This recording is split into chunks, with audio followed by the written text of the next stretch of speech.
These islands we call home have a rich and varied history stretching back thousands of years. But hidden under the ground and underwater are some amazing treasures just waiting to be found. Wow! So each year, all across the country, archaeologists dig, dive, and explore their way down. Oh, this is brilliant. Searching for fresh discoveries. And it is completely intact. Revealing traces of ancient cultures. This shoe is 2,803 years old. Oh, wow. And unearthing fascinating artefacts. Oh, that's a nice thing. What is it? I've never seen anything quite like it in my career. Every dig adds new pieces to the ever-growing archaeological jigsaw. That's so cool, isn't it? That is the epic story of our islands. This year, I visit digs in some extraordinary locations. The ceiling just got a bit lower. And I call on the help of a trio of expert investigators. It's quite difficult to find any other evidence of things that just leave a mark in the archaeology. This is a really powerful document because we're getting to hear the voices that we don't usually hear. Who delve deeper to answer the questions raised by the finds. Is all of this already recorded in books? There was none of this in a book anywhere.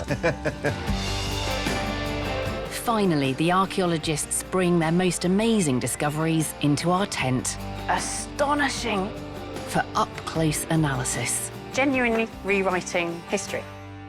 Welcome to Digging for Britain.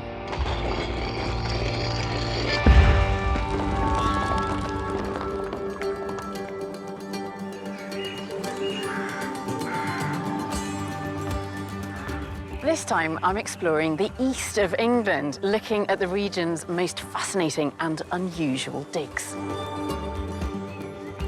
In Norfolk, we go back to the time of the Iceni tribe, once led by the rebellious Queen Boudicca.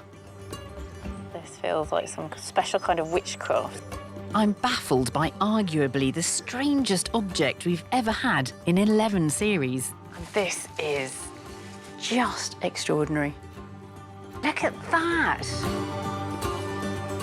And we even set sail for Belgium to revisit the site of one of Britain's most famous battles.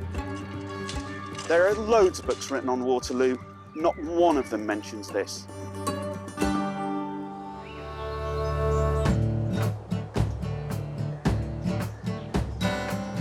As Rome's invading army crashed its way through Iron Age Britain, the architecture of occupation took root in our landscapes. Imposing fortifications announced a new regime was here to stay. With a transport system to boost the economy and a transformation of Iron Age settlements into Roman towns. Our first dig takes place at Bracebridge Heath on the outskirts of Lincoln.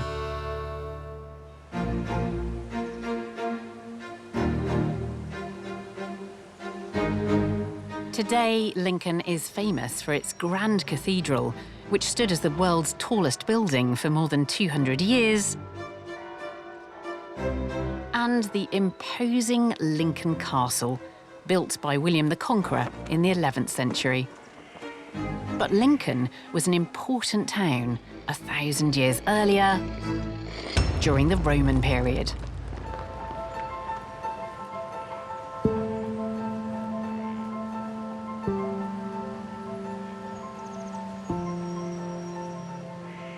This is the oldest arch in Britain that you can still drive through. It's actually Roman. It dates to the 3rd century, and it was the original north gate of Lincoln, or Lindum Colonia, as it would have been called then. And this road is part of Ermine Street, which links Lincoln down to London.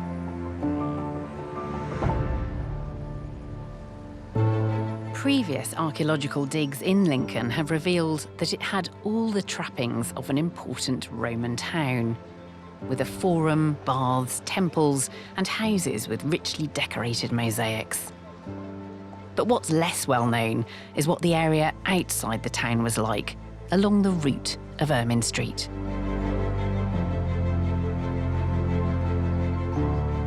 Just a few miles to the south of Lincoln, archaeologists have been trying to find that original Roman road, Ermine Street, and they've done it. But that's not all they found. Whenever a large infrastructure project gets underway in the UK, among the first people on the scene are the archaeologists. Anglian Water suspected that their new pipeline would run right through the path of Ermine Street, once a bustling Roman highway, but they didn't know exactly where it was. So they brought in a huge joint venture team from 3 different archaeological companies, York, Oxford and Pre-Construct Archaeology, and Kelly Sinclair is one of the project officers. Kelly, hi. Nice hello, to meet you. hello, nice to meet Hi. you too. This is your trench. It is, yeah. It's huge. And this is it. This is Ermine Street. It is, yes. Oh, that's fantastic. Oh, are these grooves real? Are they Yeah. Roman? So they are the wheel ruts from sort of the wagons, the traffic that would have been coming along the road here. So that means you know you've got the surface of it. Yeah, absolutely. Yeah. These wheel ruts are evidence of heavy use, of the many travellers that used the Roman roads of Britain, soldiers, officials and civilians. There are no obvious buildings right beside Ermine Street here, but just a few hundred metres away, they've uncovered something remarkable. Oh, walls. Yeah, lots of them. Yeah. In all different directions. We were quite surprised when this much came up when we stripped the area. The remains of a completely unknown settlement. But when does it date to? And what about the pottery? You've got some of the pottery Yeah, there. so- Presumably helps with dating. Yeah, absolutely. So generally we're looking at mid-2nd to late 4th century for sort of Okay. the span of the settlement. And then we've got this quite nice piece here that's actually got a maker's stamp on it. So that's Lincolnshire Mortaria. You know, That's could the be- maker, is it? Yeah, that is. And that's actually quite precisely dated to 100 to 140 AD. Really? So that could be a sign as sort of the earlier side of when the settlement started here. The artefacts from this incredibly finds-rich site suggest that this wasn't your average rural Roman settlement. And archaeologist Paul Rinner has brought a particular highlight to show me. Oh, Paul! Hi. So this is the special find. Yes, this is the commemorative carved stone. So it's got an inscription on it, hasn't it? But it's really Yeah. hard to read that. Oh, my Yeah. goodness. I can make out a D here. Is that an E? That looks like an E, potentially. If you... Does anybody have any idea what it might say and what it might have been used for? Yeah, so we think they're usually found on altars or tombstones. Okay. This one's more likely come from a tombstone. And the inscription says something along the lines of laid in commemoration. The person who's laid it, commemorating that they've laid it and that they've laid it with their own money. Yeah. So it's quite a status symbol, I suppose, of them sort of saying that, look what I can afford. And the small finds also get us closer to the people living here. Can I take the lid off? Yes, you can lift the lid, yeah. What have we got here? Right, lots of metal finds. That is a little key. Isn't that lovely? Yeah. They clearly had something that was worth keeping under lock and key. Yes, something they didn't want someone else getting their hands on. Yeah. So again, you know, they're not just eking out an existence here, are they? No, they have I some think nice they, things. They've definitely got some nice things they don't want other people to have. And what about this mysterious box here? This is one of the star finds so far. This is a nice enamelled brooch. Oh, that's incredible. That's been brought in from the continent, and that's, again... Has it? Yeah, it's continental design. Isn't that lovely? I mean, we're just getting an idea of how elaborate it is, but we're not really seeing just how beautiful and bright it would have been. Yeah, so the enamel will have dulled, but that would have been very vibrant greens and things shining through. Yeah. We know from previous excavations that Roman Lincoln was a rich, bustling commercial centre. But these discoveries show that this wealth seems to have spilled out beyond the town walls. I think there's a lot about this landscape that just hasn't changed in 18 centuries. But there's an important difference, that right here, there was a settlement, a big settlement, and that's been an unexpected discovery. The archaeologists knew that Ermine Street was around here to be found, but the scale of this small town has really surprised them, and not just the size of it, but the fact that the people living here were clearly affluent. And then, for some reason, after the 4th century, this whole place is abandoned, falls into ruin, and disappears under the fields of wheat.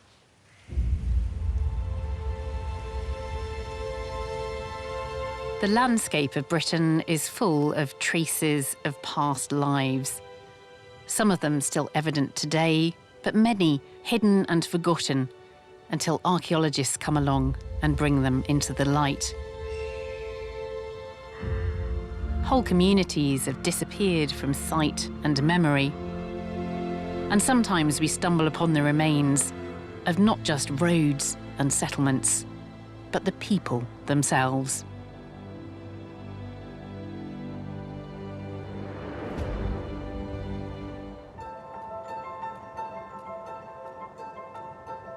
Our next dig takes place on a large infrastructure project that's still ongoing in the county of Lincolnshire.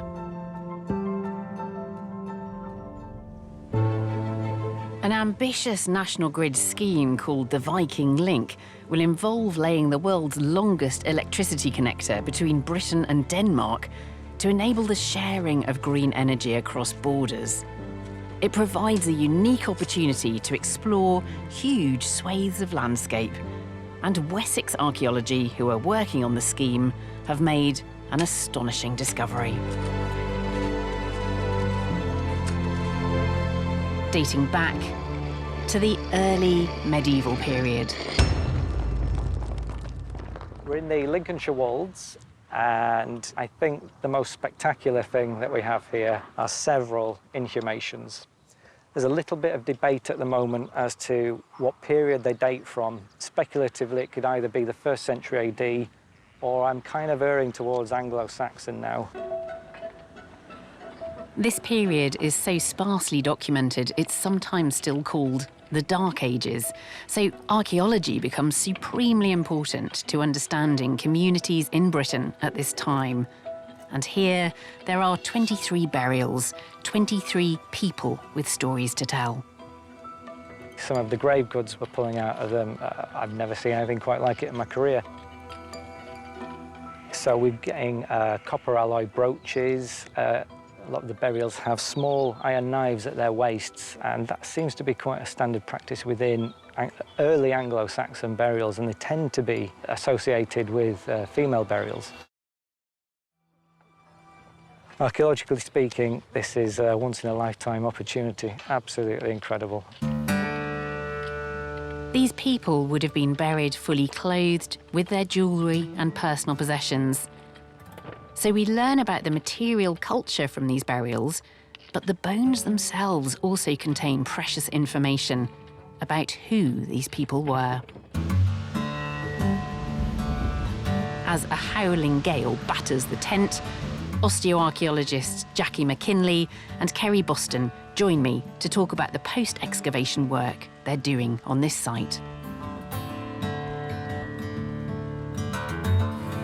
Jackie and Kerry, thank you very much for bringing these burials along. Can you tell me a little bit more about the site itself, the context of it? Right, OK.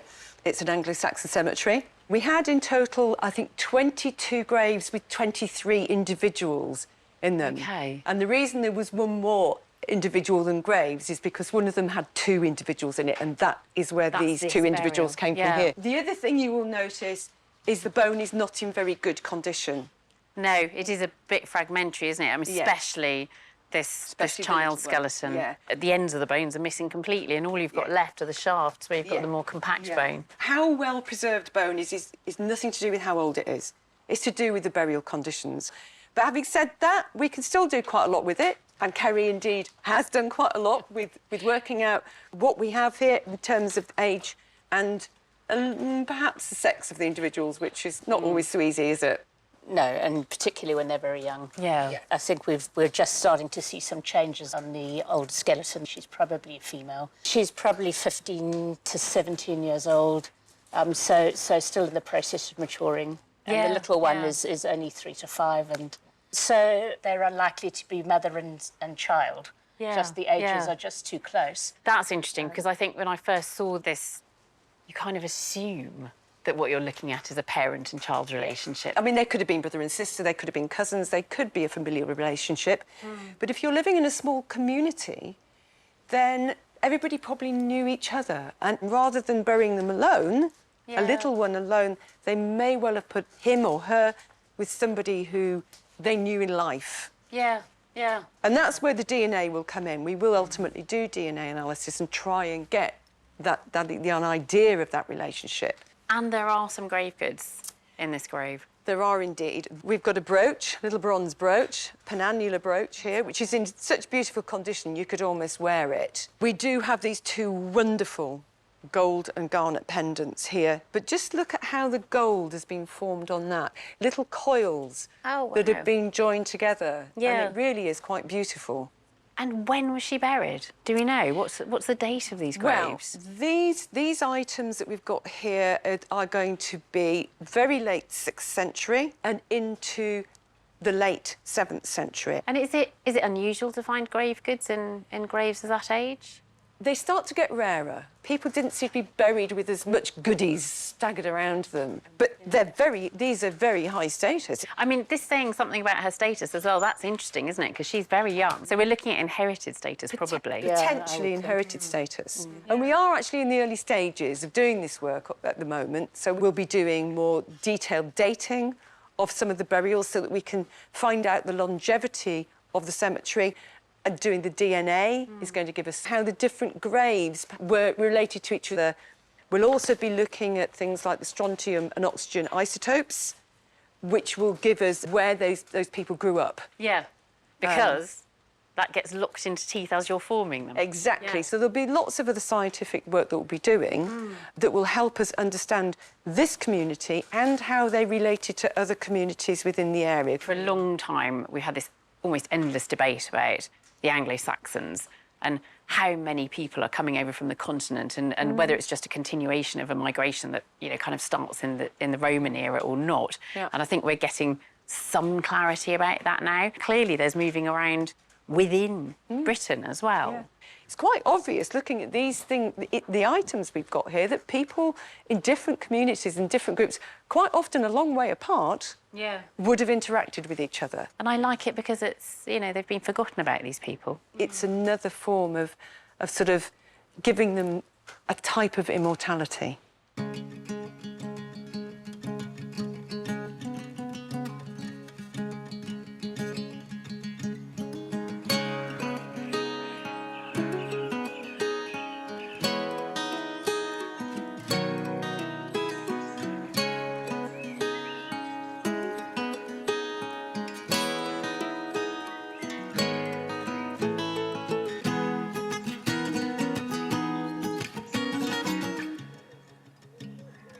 Much of East Anglia is a flat, fertile plain, perfect for agriculture. But it also means that archaeology can be at risk of being demolished by the plough. Sometimes, though, seemingly against the odds, something survives for thousands of years. Our next dig in the east takes us to Warham, 30 miles northwest of Norwich.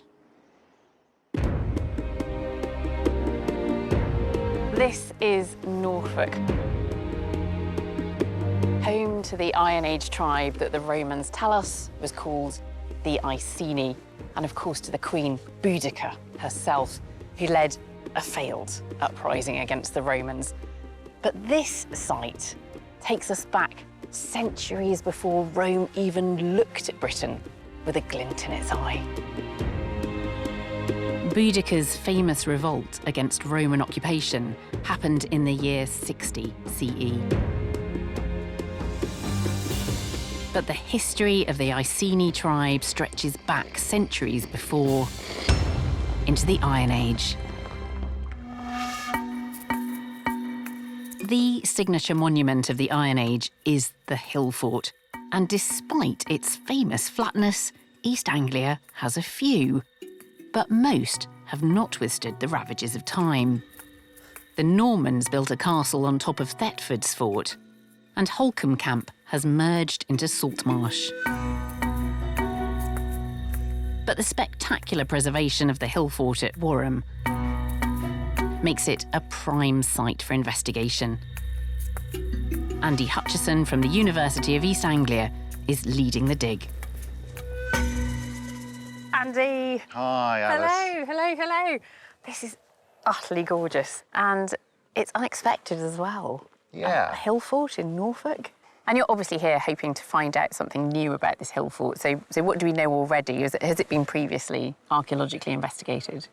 Yeah, it has, in 1914 and then again in 1959. Right. And they established it was Iron Age. OK. So we're here to further characterise it, but also to date it accurately. Because the Iron Age lasts a long time. It's nearly a millennium. Yeah, exactly. It's 800 through to, well, in this part of the world, 60, 61 AD. Yeah. The fort here at Warham would have been an impressive stronghold, with tall banks probably topped by a palisade and surrounded by deep ditches on all sides. And it's in the bottom of the ditch that the team are hoping to find something to help them date the fort's earliest phase. That's so deep. Amazing, and full of water. Yes, yes. It's just filled out up from groundwater. Yeah, because the river's just over there. We've come down onto a peat, which is very exciting because we should be able to get interesting information about the immediate environment. Yeah. Probably also the wider environment as well at the time, so pollen that will tell us about the trees So you'll in have this to do area. preservation of organic remains in that. That's the hope. You've got some bones. And what bones are they? They're not human. They're certainly. not. They are horse. Nice to find a horse, because the Iceni Interesting. were known to be horse people, weren't they? Do you think it's deliberately deposited, or do you think this is just rubbish that has ended up in the ditch? The fact that it's not mixed with cattle and pig and all sorts, it's compelling. Yeah. That it might be something meaningful. Something meaningful. These organic remains will be sent for radiocarbon dating after the dig to help establish a firm sequence of occupation for the fort. This is a nature reserve as well as a scheduled monument, so the team have had to be as uninvasive as possible. In the interior, they've dug 21 small test pits. And they're painstakingly sieving all of the sediment from each test pit, looking for clues. Hello. Hi. What are you finding in here? Apart from rocks. Well, apart from rocks, we found shells, oyster shells, right? Yeah. Then bones.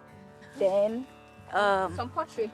Exactly. Then That's not a even bad flinks. Even flinks. Like this is flinks. I'm an archaeologist from West Africa. Yeah. No matter where we're doing archaeology, it's more or less the same. We all will use trowel, we all will use spade, we all will use bucket, and we all sieve. And you're all challenging history as well. You're finding a different strand of evidence, a different way of looking at the past. This methodical approach is paying off. They've gathered a substantial haul of finds from the fort's interior, allowing archaeologist Matt Brudenell to see how much activity was going on over time. What about the finds that we've got coming out of here then? Because I've had a look at the trench that's going through the ditch, and that suggests that there's a long period of time that there's something going on here. Are you getting a good idea from finds inside the fort? We are, yeah. We've got some evidence of Iron Age finds coming out of the site. Yeah. Some Iron Age pottery. But as you can see, there isn't a great deal of material of this period coming out of the site.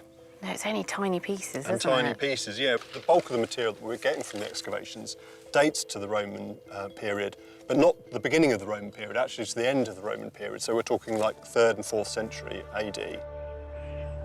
After the Roman invasion of Britain in 43 CE, the king of the Iceni ruled his kingdom independently, but as an ally of Rome. When he died, the Romans ousted his wife Boudicca and seized the kingdom, triggering the Boudiccan revolt, which ultimately ended in defeat. But life in what had been the kingdom of the Iceni would go on. And the evidence from this hill fort suggests it had a new lease of life in the late Roman period. Alongside the pottery, there are hobnails from boots and intriguing signs of industry. The sediment here contains one last secret. I've never done this before. OK, so if you take the magnet and you just run it through the soil itself, all those little tiny pieces of iron. This feels like some special kind of witchcraft here, Matt. It does a bit of sort of alchemy kind of thing. And there you go. And it's not, you can move it around. It looks just like dirt sticking to it. It does look like dirt, but hang on a minute. You can see. No, that it look doesn't at just that. come off. It wants to stay on the magnet. You can't brush it away, so it is iron, isn't it? Little tiny bits of metal. Yeah, look at that. When hot metal was being worked on an anvil, tiny, tiny little flakes of hammer scale come off and remain in the soil. That's extraordinary. Is that right across the site here? Well, there seems to be a real density of it in this area. So much so that when metal detector was run over here, it gave an almost continuous low signal across the area. So we think we're standing in an area that would have been a Roman forge. These tiny scales of iron, so easy to miss in excavation, are a clue that the abandoned hill fort became home to an out-of-town blacksmith centuries later.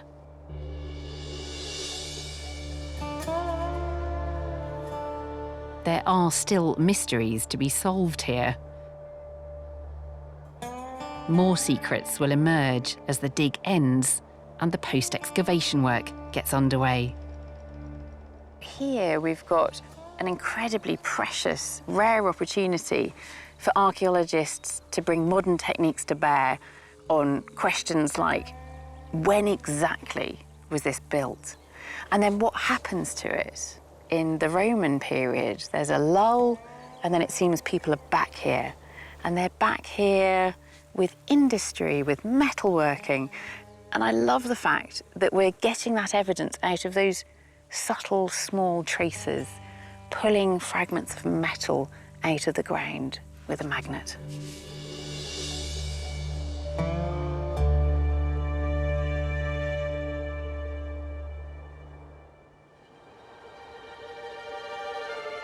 Some evidence of Roman Britain seems easy to interpret. Hobnails from boots, iron scales from metalworking, the architecture of ancient amphitheatres. But other Roman finds are very strange indeed. Most of the time when archaeologists discover an object, they can work out what it is. Sometimes it might be really obvious and it might be something we're familiar with in our everyday lives. It might be a piece of jewellery or a knife. But occasionally you get an object which is just so mysterious, so enigmatic, that even the best archaeologists are left scratching their heads. Our next puzzling discovery comes from the tiny village of Norton Disney, 12 miles southwest of Lincoln. The village is named after the Norman lords of the manor, the Disney family, but its history goes back much further than just a mere 1,000 years. In 1933, a Roman villa was discovered near the village. Now the team are hunting for more evidence from the Roman period. The team in question is the Norton Disney History and Archaeology Group, now embarking on their third and biggest excavation so far, captured by their dig diary. we've come here this year to try and find out something about the Roman archaeology, which has been hinted at for more than a few years now by some of the geophysical surveys that we've done and also some other local finds as well. This is an elevated site in an otherwise flat landscape, giving panoramic views across the Trent Valley. A geophysical survey had revealed a mysterious feature at its centre that, on excavation, turned out to be a large pit. So, Tom, tell us a little bit about what you've been finding in Trench 4. It's a quarry pit that has been filled with demolition material. So we've been finding a lot of Roman pottery, quite a few sort of rims. A convenient hole in the ground becomes filled with rubbish over time. So far, it's a very ordinary story. But then, on the penultimate day of digging, something extraordinary emerges from the pit. So, Richard, what is it? So this is a Roman dodecahedron. We don't really know exactly what they're used for, but they're super rare. But it's absolutely amazing finding this.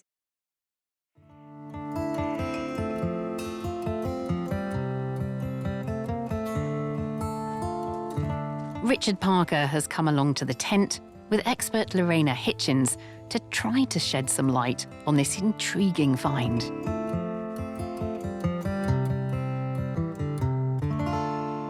So, Richard, what's in the box? So, the big reveal today. And this is absolutely astonishing. Look at that.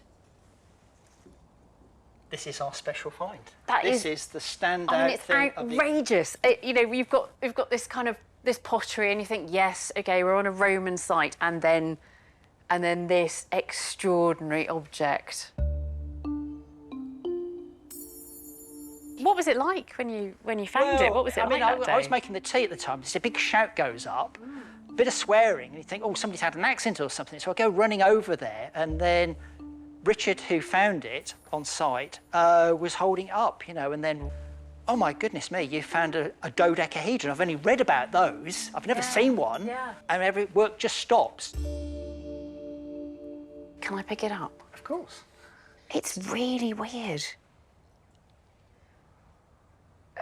So there are other examples of this type of object. Yes. How many do we know of? So there are 32 from Roman Britain. That's including from whole to fragments. This makes 33 that I know of. Yeah, so fairly rare. And they're not necessarily Roman because they're only found in the northern and western provinces of the Roman Empire. So it's more accurate to say Romano-Celt or Gallo-Roman or Romano-Brit. Yeah. Something hybrid. They don't come from Rome. And do we know anything about what is it? So here's a couple of models. Okay. So this is a more typical size. This is a big boy here from the East Midlands. So these are life-size replicas? Yes. These are based on 3D models of existing examples. So when you see that variation in size, it can't be any kind of a measuring device or a gauge because they're not consistent. No. Could it be something to do with textiles? I don't think it's a tool because I don't find wear on the necks of the knobs. Okay. I don't find wear on the edges of the holes. I think they are something symbolic, and I know that sounds like a cliche. You know, when the archaeologist doesn't know, they say it's ritual. But maybe it is something ritual. Would it have been cast, do you think? Yes. So it is cast copper alloy. I think they're valued because the skill and effort that goes into making one is very high. I noticed when you first looked at it, you said it's so complicated to look at. But when you hold them in your hand, it's not as complicated. Put your finger in this hole. Yeah. Yeah. Put your other finger in that hole. Now turn it with your thumbs. Yeah, there you go. So it will spin? Yeah. But if you feel that raised design, even if you had your eyes closed, I think you would be able... You can walk your way... Yeah, and you can walk your way around it. You would get used to those imprints. You're thinking of it as something that comes alive in the hands, then? It's that kind of ritual, tactile object? Something meditative, something that you personally know intimately, maybe. Oh, it feels like it needs a manual to go with it, and we're missing the manual, doesn't it? Well, yeah, good luck, because the Romans don't mention these at all. Really? No inscriptions, no writings, no pictorial depictions, nothing. What about where it was found on the site, Richard? I mean, does that give us any clues? The working theory is it's a quarry pit. We know it's relatively near a Roman villa site. The difficulty is it part of the Roman villa estate, or is it something different? And really, we need to go back next year and the year after that, probably, to understand the context.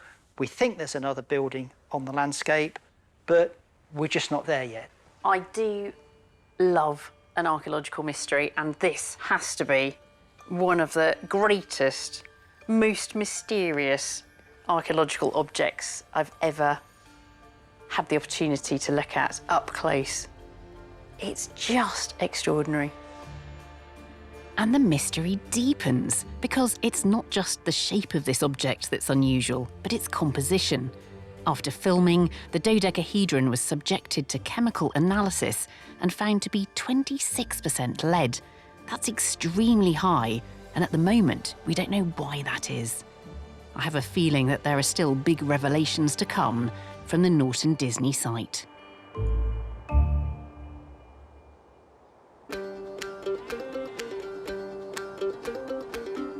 From the Elizabethan period onwards, grand residences in Britain slowly evolved to focus more on comfort than defence. The great and the good no longer felt it vital to hide behind castle walls for protection. And so the age of the stately home began, the ultimate symbol of status and luxury.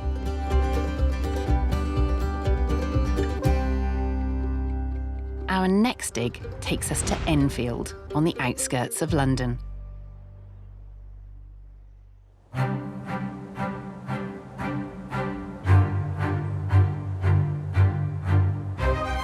This elegant, stately home is Forty Hall. It was built by the Lord Mayor of London in the 17th century. Today, it's a museum open for visitors to come and marvel at some of the best Jacobean architecture in the country. But hidden within the landscaped garden is something far older. A lost royal palace known as Elsing, dating from the Tudor period.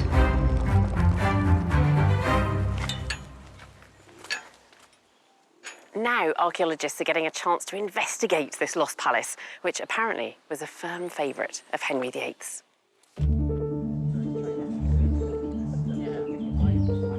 The Enfield Archaeological Society have been excavating here in the grounds of Forty Hall for the last 19 years. Painstakingly uncovering the remains of the palace that has lain hidden for centuries. I'm meeting archaeologist John Pinchbeck, who's been involved with the excavations since 2004. John, hello. Hi, Alice. Welcome to Elsing Palace. Hi, thank you very much. Where is the palace, though? Well, believe it or not, we're standing in the outer courtyard. The archaeologists used a laser imaging technique known as LiDAR to survey the grounds. You just come down the avenue, you see this kind of dark line crossing the avenue there, and we're standing right there in this ditch. So in Tudor times, we'd have wet feet right now. Yeah. This ditch formed the boundary of the outer courtyard of this missing palace. So you don't have any contemporary plans? Unfortunately not, no. So, but that makes it quite exciting, well, that's doesn't part it? of the challenge. Yeah. I mean, if it was simple, we'd have finished years ago, and it would be quite boring. So let's go and have a look at what you're finding this year, then. Parts of the palace were identified by archaeologists in the 1960s. But now the team is hoping to find its grand entrance.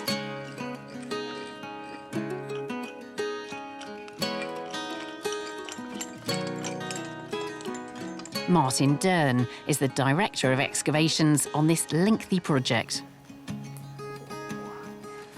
Lovely to meet you. Hi.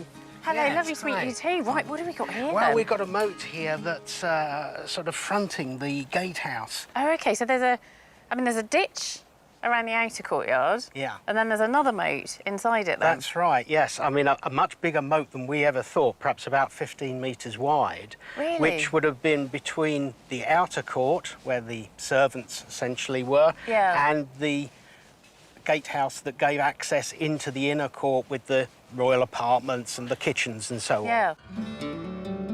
Most Tudor palaces had two courts, an outer court where the servants lived and worked, and an inner court reserved for the wealthy owner and their family. At Elsing, the two courts are separated by a moat. Despite nearly 2 decades of excavation, one key part of the outer palace, the gatehouse, has so far eluded the archaeologists until this year. Oh, Martin, this is lovely. It looks like is that a half octagon? Yeah, what you've got here is a projecting angled turret, Yeah. which is coming off of a larger wall, and you've got the remnant of a brick floor that sat within the turret. And what is it? It's almost certainly a wall that comes off of the edge, the side of the main gatehouse. Oh, this is lovely, because you've been searching for this gatehouse, haven't you? We have been looking for this for about 3 years, yes, so we're very pleased to see this. How tall do you think that tower would have been? Well, we know that the main gatehouse itself is 4 stories high. It's presumably making a sort of a spectacular statement about the status, certainly of the royal sort of members of the family who owned this, but also about somebody earlier called Sir Thomas Lovell. Thomas Lovell became Chancellor of the Exchequer for the first Tudor king, Henry VII, in 1485. When he inherited Elsing in 1492, he set about creating a palace that was fit to host a king. Records show that King Henry VII did indeed visit the palace several times, accompanied by his young son, the future Henry VIII, who would later add Elsing to his already impressive property portfolio. Henry VIII swaps this for 2 of the monasteries that he had closed down. Yeah. It is quite a useful thing to have shut down and seized the monasteries, and then you've got the means to buy yourself a new palace. That's right. I mean, Henry ended up with about 40 palaces. The finds coming out of the gatehouse trenches include evidence of wealthy visitors. Oh, that's a nice thing. What is that? Isn't that lovely? It's called a purse bar. And so the top bar that articulates with the lower one went on your belt. Yeah. And the lower one is what you hung your leather or cloth purse from, so that you had your coins ready at your waist. And it's particularly nice because it still articulates That is and lovely, moves isn't it? around. Yeah. And usually, often the top piece is entirely missing, or at least completely corroded in. A purse was an essential accessory for both Tudor men and women, and the wealthy would have had ornately decorated purses hanging from their belts. As we know from all these iconic portraits, Tudor fashion was all about power dressing. It's great to see this evidence of the Tudor palace finally emerging after years and years of looking for it. This palace, when it was standing, would have been magnificent, fit for a king. Henry VIII loved it so much he bought it, and it would have dwarfed the hall that was later built to replace it on this estate. I want to know a bit more about the transformation of Elsing after it became a royal residence. Historian Onyeka Nubia has unearthed more evidence of this lost palace buried deep in the archives.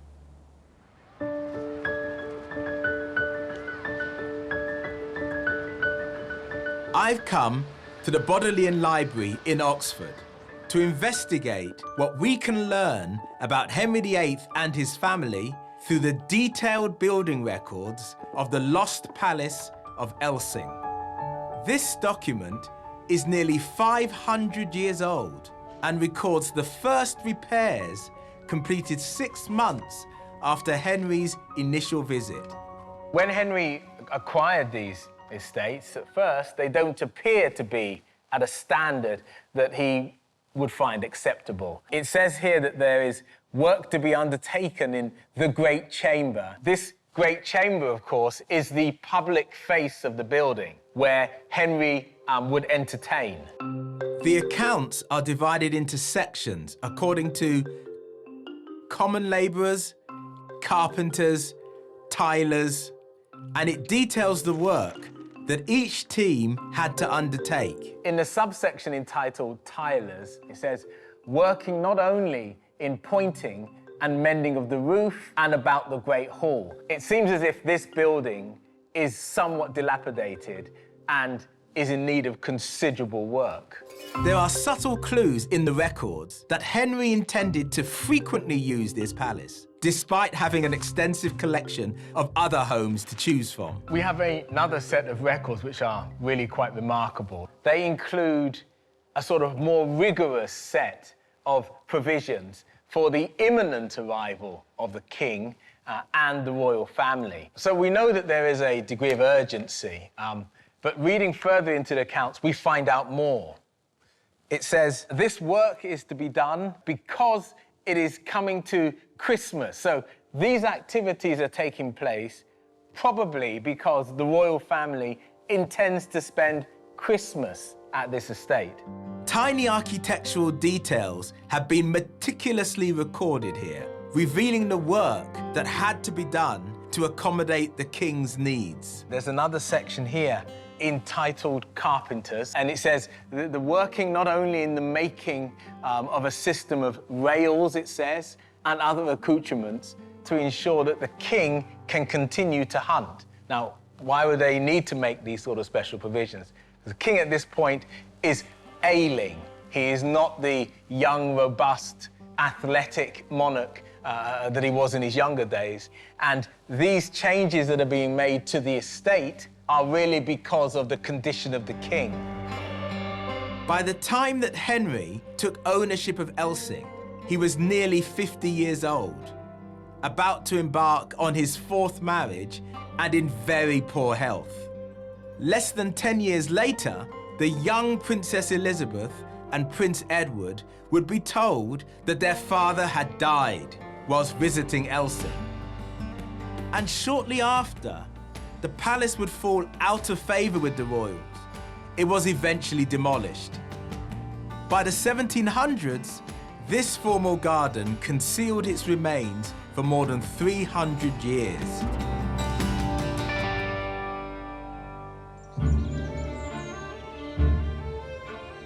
When it came to Henry VIII's foreign enemies, the French were top of the list. In fact, Britain has been fighting with France on and off for centuries. All across the East are memorials to scores of conflicts. But the last time Britain faced France in battle, it was on the other side of the North Sea. For our last story, we're heading even further east to Belgium, to an unassuming farm called Hougoumont. This farm was the setting for one of Britain's most famous victories, better known by the name of the nearest town, Waterloo. The history of war is, I think, inevitably written by people who have their own political perspective, and it will be biased. They will include what they think is salient, and there will be gaps. So archaeology provides us with the opportunity to uncover not only a different perspective, but to fill in some of that missing information, even on some of our most famous and well-documented battlefields. For 23 years, the rest of Europe had been at war with the self-declared Emperor Napoleon, who was hell-bent on conquest of the entire continent. Waterloo was the final showdown, as Britain and its allies, led by the Duke of Wellington, faced the French army one last time in 1815. Digging for Britain first joined the team from the Waterloo Uncovered project back in 2016. when they found a hidden track into Hougoumont Farm. That route helped Wellington win the day, despite his troops being outnumbered and trapped inside the farmhouse. If you've actually got quite an enclosed hedge line and you've got literally almost a tunnel, then that would have given him so much better cover. They also uncovered evidence from the barrage of assaults that the British Army endured inside the farmhouse. These explosive shells set fire to the chateau, the house, which burned to the ground, and the various outbuildings were burned as well. But back in 2016, plenty of mysteries remained. Most of the armies would have moved on by the time we get around to burying the dead. So we're talking about the local people, the farmers, the peasants, the people who lived on the land, trying to get rid of these bodies. So they tipped into a grave and got rid of. Around 12,000 men died in this battle, and their graves have never been found. What happened to the bodies of the fallen? This year, the team are back at Hougoumont Farm, armed with a brand new survey of the battlefield that has helped them identify new targets for investigation. And they kept a record in their dig diaries. So here we are, day one, back in Waterloo and back in Hougoumont as well. Now it's an interesting part of the battle because it's where basically the hostilities started. So this is where some of the first musket balls in the battle were actually fired on the 18th of June. So we opened this huge trench. We've already come up with a whole big pile of bricks, some kind of rubble, and then we're just going to bring that down slowly, see whether or not we can find anything else, see whether we can find a structure. Today, this area is an open field on the south side of the farmhouse. But in 1815, it was heavily wooded, providing cover for both armies as they fought. Historic maps reveal a small cross at the site where the team have uncovered a brick pile. This feature is likely to have been a small woodland chapel or shrine, predating the battle here.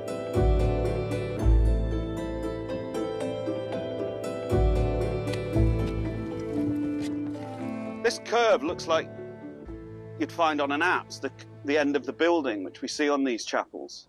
Exactly. So we still have to clean it to be sure of that, but it seems to be the upside of the chapel. And what's interesting is that you can see that inside you have the decoloration that shows that the inside of the building must have burned.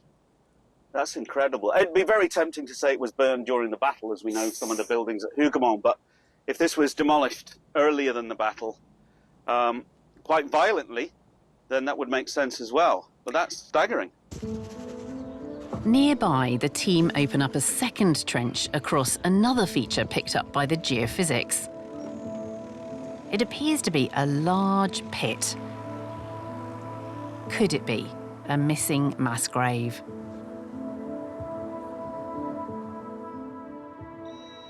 Wow, it's very strong. And as I'm getting closer, is that? Oh, look. There you go.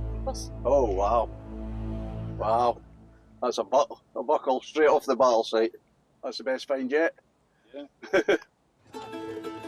As the team dig deeper, though, it appears empty. There's no sign of the missing Waterloo dead. Instead, this seems to be a quarry pit that was dug out much earlier. But there's evidence it was used in the battle, as morning broke on the 18th of June, 1815. What we've come up with is something quite staggering. This was here as a quarry, and there is a lot of battle-related material in it. And so it looks as though they've used the front lip to shoot at the defenders to the north who have come down from the farm, and they will ultimately succeed in pushing them back to the farm. There are loads of books written on Waterloo. Not one of them mentions this.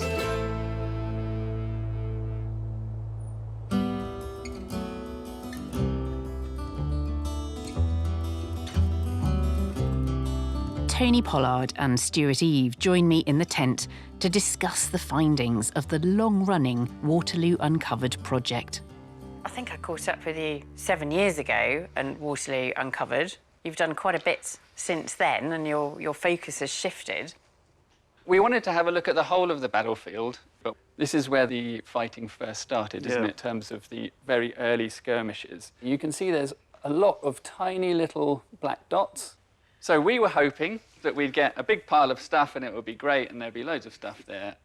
I don't want to say mass grave, but I will say mass grave because we've never found a mass grave on the battlefield of Waterloo, but we didn't get that much stuff. It was a big quarry.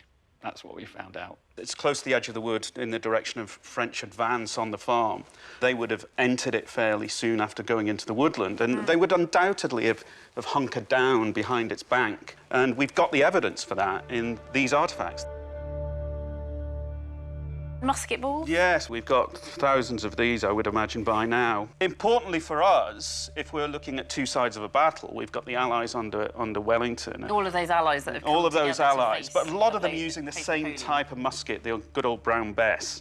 And that's a .75 caliber. Right. But the great thing is that that's smaller. And that is .69, and the French are, by and large, using a Charleville musket, which fires a .69 musket ball. So we can tell who's shooting what. That's incredible, isn't it? So we've got a kind of disappearing dead of Waterloo phenomenon. Yes, it's unbelievable. In the 1830s, they do away with all the crops that the battle was fought through, and they go over to a monoculture of sugar beet. But what they then discover is that what's fashionable is the white sugar that we're familiar with today. Yeah. And to create that from sugar beet, what you have to do is process it, and you need a substrate to filter it through. And they found initially that charcoal worked quite well, but then they discovered the best thing is charred bone.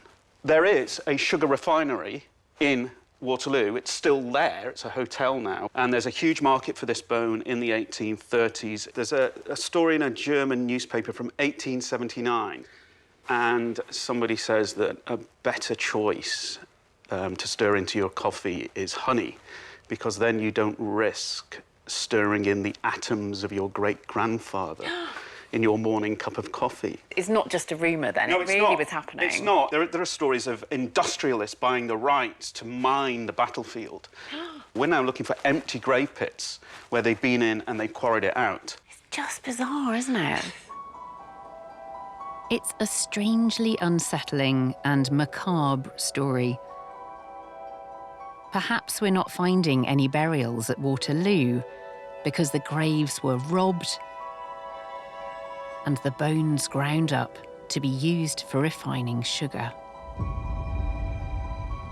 Or perhaps the graves are still lying there, waiting to be found.